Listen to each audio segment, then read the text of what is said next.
Interest rates in Canada have been climbing and many people are feeling the pinch. Everything Financial President Peter Sashecki joins us to break down what those interest rates actually mean and some tips to rising costs. Good morning, Peter. Good to see you. Good morning, Carrie. Nice to see you. Yeah, I do think this is a difficult time for a lot of people. I do have questions. So what is going on with interest rates in Canada? Are we expecting another hike anytime soon? We are expecting another hike. They say 50 basis points, 25 basis points. We might actually get two more hikes before the end of the year, but we see interest rates cooling and coming down towards the latter quarter of 2023 and into 2024, back to more normal rates as inflation continues to slow down and gets to the manageable level that Bank of Canada and the government is shooting for. Yeah, and so what are they shooting for, just to clarify? In that closer to 2.5% area.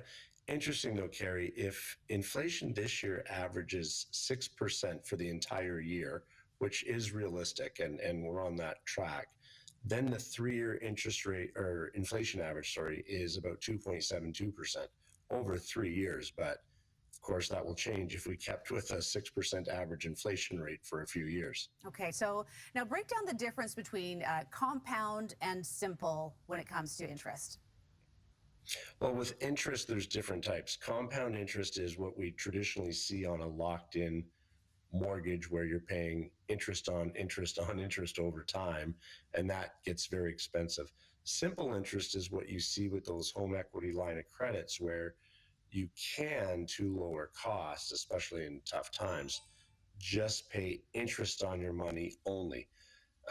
We see that a lot with variable as well sometimes with some options. Simple interest normally ends up less over a period of time, but right now with the rise in interest rates, that's really hurting people on monthly payments on their mortgage. Right. Is there a difference, Peter, between Canadian and American rates?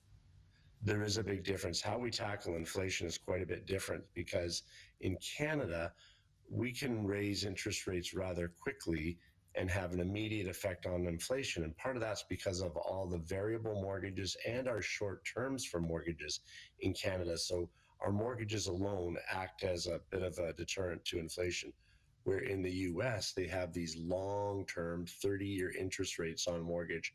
So you don't have that automatic renewal regularly like we do in Canada. So they're going to have to raise interest rates steeper, faster, and higher in the US to have the same effect on inflation as we do in Canada.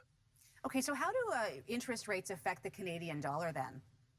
Well, that's because of that US version where they have to raise interest rates faster.